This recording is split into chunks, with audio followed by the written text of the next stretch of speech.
जिंदगी बदलने वाली बिजनेस एजुकेशन। सवाल सिर्फ पैसे का नहीं है। हमारे पास पैसे कमाने की बहुत अच्छी योजना है। जब मैं नेटवर्क मार्केटिंग कंपनियों की जांच कर रहा था, तब मुझे यह वाक्य अक्सर सुनने को मिला। अपने बिजनेस अवसर दिखाने के लिए बेहद उत्सुक लोग मुझे उन लोगों की कहानियाँ बताते थे जिन्होंने इस बिजनेस के माध्यम से एक महीने में लाखों डॉलर कमाए हैं। मैं उन लोगों से भी मिला हूं जिन्होंने सचमुच अपने नेटवर्क मार्केटिंग बिजनेस में एक महीने में लाखों डॉलर कमाए हैं। इसलिए मुझे नेटवर्क मार्केटिंग बिजनेस की पैसे कमाने की प्रचुर संभावनाओं पर ज़रा भी संदेह नहीं है। यह सच है कि ढेर सारा पैसा कमाने का लालच कई लोगों को इस बिज़नेस में खींच लाता है, परंतु मैं इस बात की सलाह नहीं देता कि आप सिर्फ पैसे कमाने के लिए नेटवर्क मार्केटिंग बिजनेस में आए। सवाल प्रोडक्ट्स का भी नहीं है। हमारे पास सबसे अच्छे प्रोडक्ट्स या सामान है। अलग अलग नेटवर्क मार्केटिंग कंपनियों की जांच करते समय मुझे इस बिज़नेस का यह दूसरा सबसे ज़्यादा लोकप्रिय फ़ायदा बताया गया है। यह जानना रोचक था कि प्रोडक्ट पर जोर देने वाली कंपनी अधिक सेल्स प्रस्तुति या जीवन बदलने वाली प्रमाणों पर आधारित थी। एक प्रस्तुति में अपनी कंपनी की स्थापना ने मुझे बताया कि किस तरह उसने आयोवा में अपनी मरती हुई मां को बचाने के लिए अपने गोपनीय दवा खोजी थी। कुछ जांच करने के बाद मुझे पता चला कि उसकी मां कभी आयोवा में नहीं रही थी और जिस प्रोडक्ट के आविष्कार का वह दावा कर रही थी, वह प्रोडक्ट कैलिफोर्निया की एक प्रयोगशाला में आया था, जो कई दूसरी कंपनियों के लिए भी उस प्रोडक्ट पर प्राइवेट लेवल लगाती थी। जैसा कि मैंने पहले ही कहा है कि किसी भी बिजनेस या प्रोफेशन में इस तरह के जालसाज और धोखेबाज लोग होते हैं। सच कहा जाए तो मैंने कुछ नेटवर्क मार्केटिंग कंपनियों में प्रोडक्ट्स को बहुत बढ़िया पाया, जिनमें से कुछ का तो मैं आज भी उपयोग या उपभोग करता हूँ। इस अध्याय का उद्देश्य यह है कि हालांकि अच्छी भुगतान योजना यानी अच्छा पैसा और अच्छे प्रोडक्ट महत्वपूर्ण है, परंतु वे इस बिज़नेस का सबसे महत्वपूर्ण पहलू नहीं है। कई तरह के बिजनेस हैं जिन्हें आप चुन सकते हैं। नेटवर्क मार्केटिंग कंपनियों की मेरी जांच में मुझे यह जानकर बहुत हैरानी हुई कि नेटवर्क मार्केटिंग सिस्टम के माध्यम से बहुत से प्रोडक्ट या सेवाएं उपलब्ध कराई जाती है।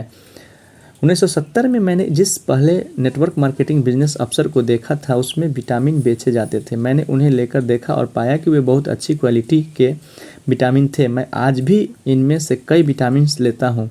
जब मेरी खोज आगे बढ़ी तो मैंने नेटवर्क मार्केटिंग बिजनेस में प्रोडक्ट्स को खास तौर पर नीचे दी हुई श्रेणियों में पाया: श्रृंगार, त्वचा की देखरेख और अन्य सौंदर्य products, telephone services, real estate services, आर्थिक सेवाएं, बीमा, म्यूचुअल फंड, क्रेडिट कार्ड, कानूनी सेवाएं, इंटरनेट मार्केटिंग, डिस्ट्रीब्यूशन जिसमें कैटलॉग के प्रोडक्ट्स के डिस्काउंट पर बेचा जाता है, जिसमें वॉलमार्ट द्वारा बेचा जाने वाला लगभग पूरा सामान आता है, हेल्थ केयर प्रोडक्ट्स, विटामिन्स और स्वास्थ्य संबंधी अन्य सामान व सेवाएं, आभूषण, टैक्स सेवाएं, शैक्षणिक खिलौने।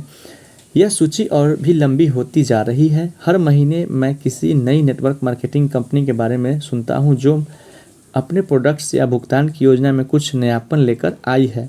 यह शिक्षा की योजना है। नेटवर्क मार्केटिंग बिजनेस की अनुशंसा करने का मेरा सबसे बड़ा कारण यह है कि इसका एजुकेशन सिस्टम बहुत अच्छा होता है। मैं आपसे सलाह दूंगा कि आप प्रोडक्ट्स और भुगतान के आगे जाकर कंपनी के दिल में झांक कर यह देखें कि क्या यह आपको शिक्षित और प्रशिक्षित करने में सचमुच रुचि लेती है।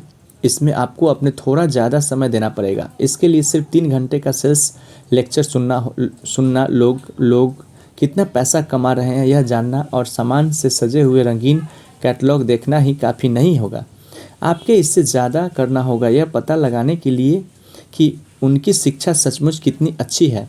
आपको अपने बिस्तर से उठना पड़ेगा और उनके प्रशिक्षण, शैक्षणिक सेमिनारों और कार्यक्रमों को भी देखना होगा। अगर आपको शुरुआती प्रस्तुति पसंद आए तो आप कुछ समय निकाल कर उन लोगों से ज़रूर मिले जो शिक्षण और प्रशिक्षण देते हैं। ध्यान से देखें, क्योंकि कई नेटवर्क मार्केटिंग कंपनियां सिर्फ कहती है कि उनकी शिक्षण योजनाएं बहुत बढ़िया है, परंतु मैंने पाया है कि कई कंपनियां ने जितने अच्छे शिक्षण और प्रशिक्षण सिस्टम का दावा किया था, हकीकत में वे उतने बढ़िया नहीं थे। कुछ कंपनियों में मैंने यह देखा कि उनका एकमात्र प्रशिक्षण केवल किताबों की एक सूची होती है जिन्हें पढ़ने की सलाह दी जाती है।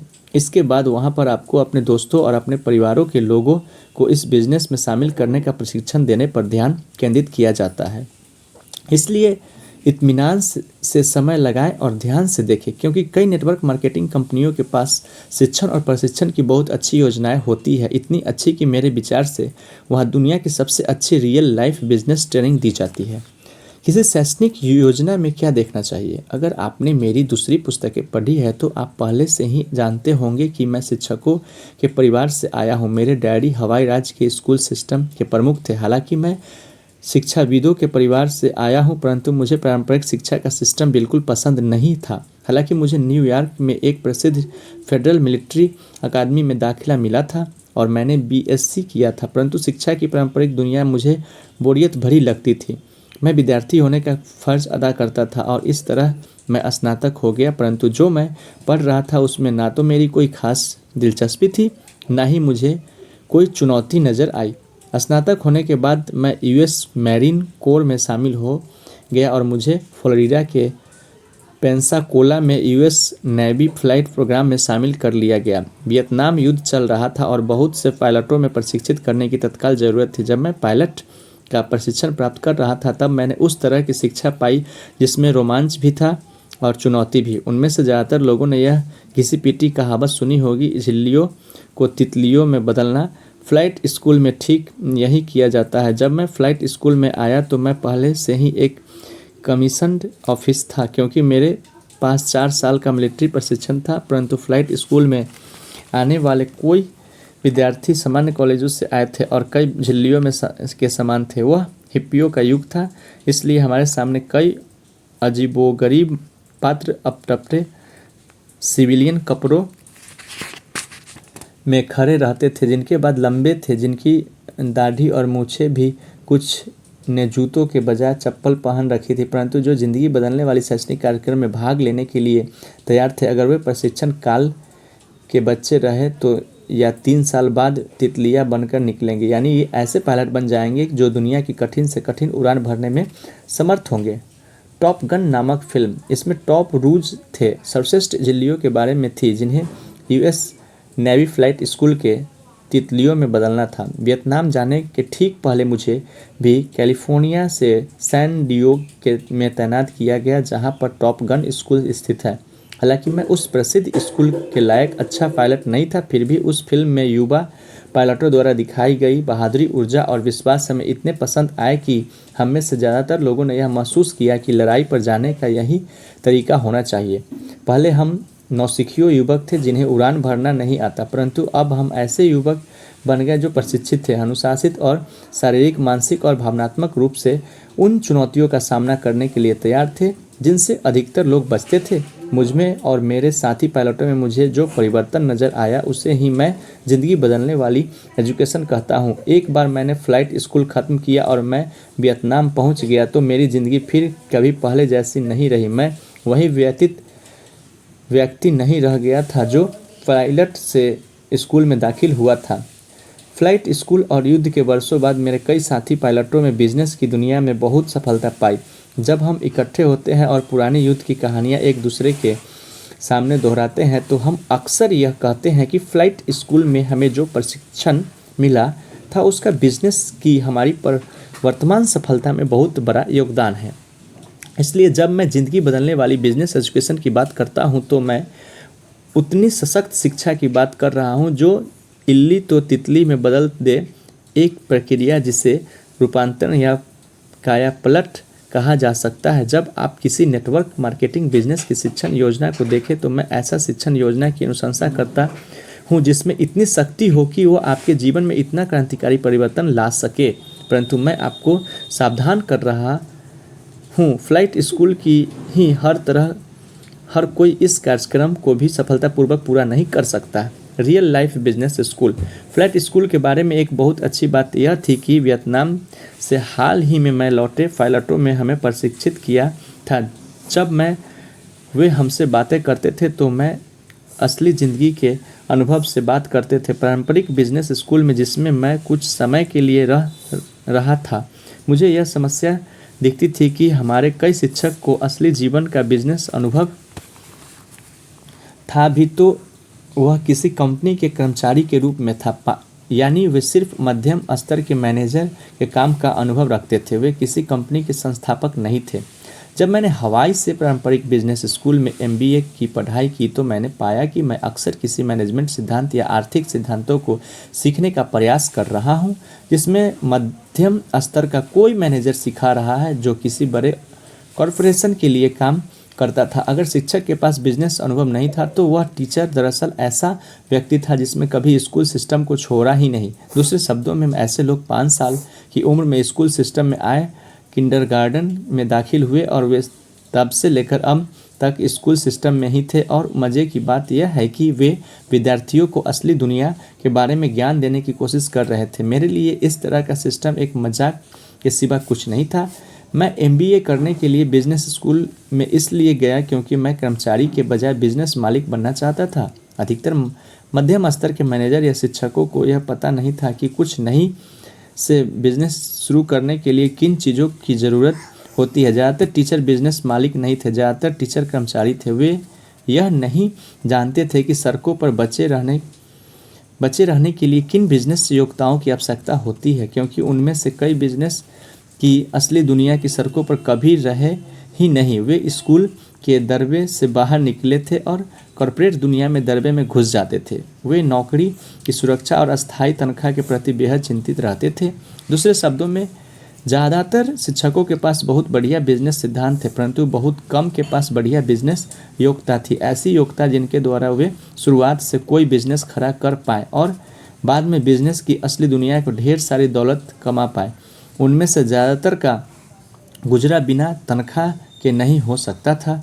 बिजनेस स्कूल में मैं सिर्फ 9 महीने की टिक पाया और फिर मैं बिना एमबीए किए ही उसे बाहर निकल गया। मेरे लिए एमबीए करने के लिए पारंपरिक बिजनेस स्कूल में वापस आना झिल्लियों बनाने में स्कूल में वापस लौटने की तरह था। फ्लाइट स्कूल के बाद मैं एक ऐसा बिजनेस स्कूल खोजना चाहता था जो मुझे तितली बना सिखा सके। 1974 में जब मुझे मैरीन कोर्स से मुक्त किया गया तो मैं अपने अमीर डैडी के पास गया और उन्होंने मुझे वह बिजनेस शिक्षा दी जिसकी मैं तलाश कर रहा था। अमीर डैडी का बिजनेस स्कूल एक ऐसा बिजनेस स्कूल था जो उन योग्यताओं पर ज़्यादा ध्यान देता था जो किसी को अमीर बनाती और उन सिद्धांतों पर उतना ध्यान नहीं देता था जिसमें बिजनेस बनता है, अर्थव्यवस्था चलती है। अमीर डैडी अक्सर कहा करते थे, आप योग्यताओं से अमीर बनते हैं, सिद्धांतों से नहीं।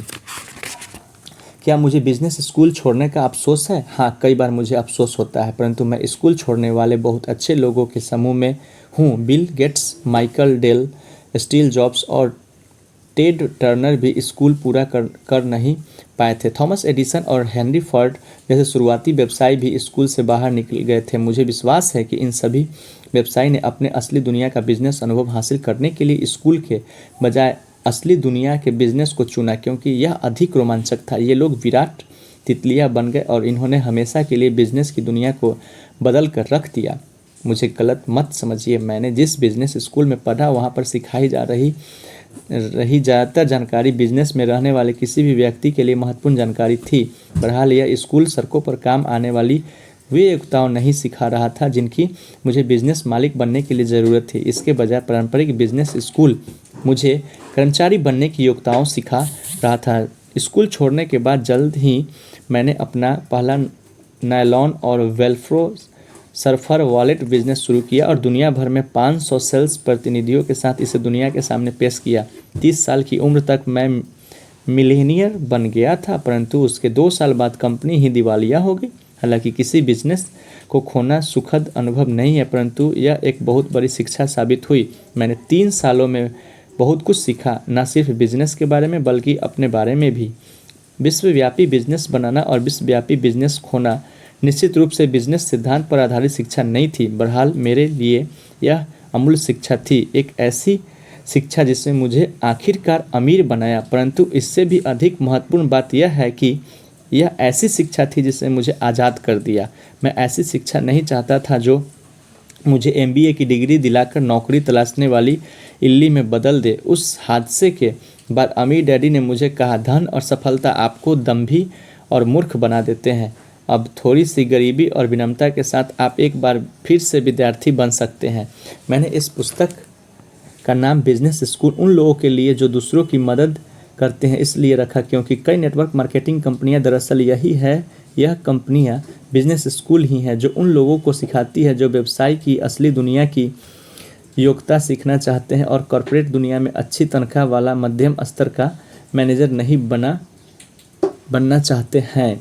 कुछ नेटवर्क मार्केटिंग कंपनियों के प्रशिक्षण में भाग लेने के लिए बाद मुझे लीडर्स से मिलने का अवसर मिला जो असली दुनिया में बिजनेस मालिक थे और जिन्होंने जीरो से अपना बिजनेस शुरू किया था। कई महान शिक्षक थे क्योंकि वे अपने अनुभव से सिखा रहे थे, सिद्धांत से नहीं। बिजनेस सेमिनारों में बैठने के दौरान मैंने अक्सर अपने आप को सीधे दिल से निकली बातों पर सहमति में सिर हिलाते हुए पाया कि बिजनेस की असली दुनिया में ग्राहकों पर बचे रहने के लिए आपको किन चीज़ों की ज़रूरत होती है। बहरहाल असली ज़िंदगी की बिजनेस योग्यताओं सिखाने से भी ज़्यादा महत्वपूर्ण बात यह थी कि इन लीडर्स में असली दुनिया के मालिक और भावनात्मक नज़रिए या दृष्टिकोण सिखाया जो दुनिया में सफल होने के लिए ज़रूरी है। कुछ सेमिनारों में मुझे जो शिक्षा मिली वह अमूल्य थी, पूरी तरह अमूल्य, खास तौर पर ऐसे व्यक्ति के लिए